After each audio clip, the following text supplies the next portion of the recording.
Hello, everyone. This is your heart message of the week, and I wanted to talk about the unworthiness wound. I think this is something that everyone has, and the intensity and the depth of it and how it plays out for you obviously will depend on how much trauma that you experienced in your childhood, but also the patterns and wounding that you have inherited from your parents. So, I believe that this unworthiness wound in particular starts when you start to develop your will. Now, this starts before your intellect is even developed, and it even starts pre-verbal. And your will basically is how you express your desires, and it doesn't have to be intellectual, even verbal. It can just be an emotion.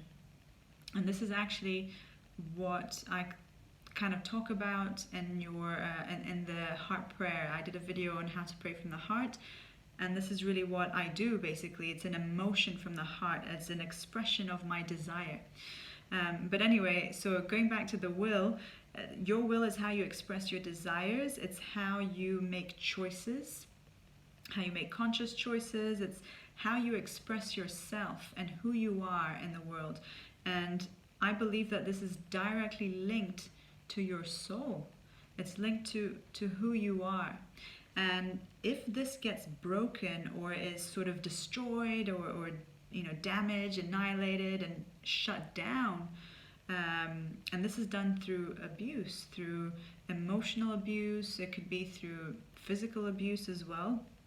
But in essence, when that happens, the message that gets imprinted in your unconscious is that you're not allowed to be you. And that is so deep. And basically, I think it was John Bradshaw that said this is like soul murder. And if you think about it, it is, So basically, once your will is destroyed, you have a weak will, or even you won't even have a will. And this plays out much later on in life, where you become a people pleaser. You can't say no. You feel unworthy of love, unworthy of success, or whatever it is. You lack self-esteem. You're afraid of conflict because you don't know how to stand in your own power and how to have a say, basically. Maybe you'll avoid conflict or authority figures and stuff like that. You feel ashamed, or you feel guilty for making choices for yourself. And all of this, that the emotional wound that's embedded is one of feeling unworthy and feeling almost ashamed for being you. And so in terms of healing, there are two things. One, which I always go on about, is you have to process this wound, and you have to process it to that depth. And for me personally, when I processed at least some aspect of this, it was visceral. Like, I felt it ooze out of my skin. I can't even tell you how deep it was, and I grieved for about a week. It was super intense. The second part to healing this unworthiness is you will have to learn to develop your will. And this is something that you can actually start now. You can reflect on where you need to start to say no. Yeah, and think about, what is it that you want? What are your heart's, desires? And, what would it take for you to allow yourself to start going after all of that? Now, I know that if you haven't processed the wound, exerting your will and exercising your will is very difficult, because you feel guilty, you feel ashamed, and all of this gets triggered. So I understand that, and for me, I felt such a shift after I processed this deep unworthiness wound.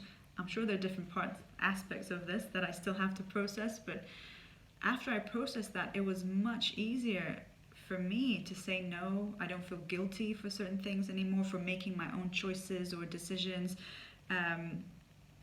And this is why I believe in the emotional processing so deeply.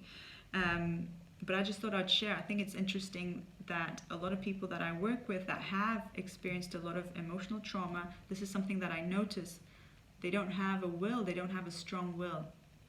And part of the coaching, I obviously support them to develop their will. However, what I have found also is that if you do this from the wounded place, it can come across as, feeling entitled, demanding, and feeling, I deserve to be respected or to be, whatever it is.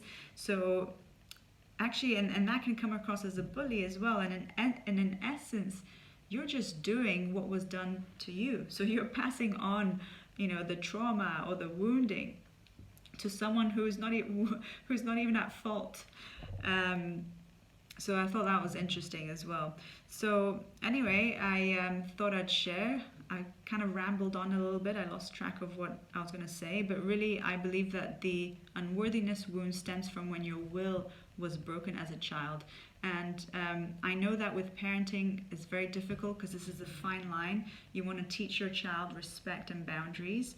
And as long as it's done from a place of love and sincerity, and you're not shaming your child or humiliating them, then that's okay. But if it's done from a place of anger and rage and this whole power and control, then that is what's traumatizing and is what will create, in essence, this unworthiness wound, because you're breaking the child's will, you're annihilating it, and basically telling them that they're not allowed to be themselves. So anyway, that's it for today. I hope that helps, and I hope that brings you some insight. If you have any questions, you can always send me a message or comment below. That's it. Bye for now.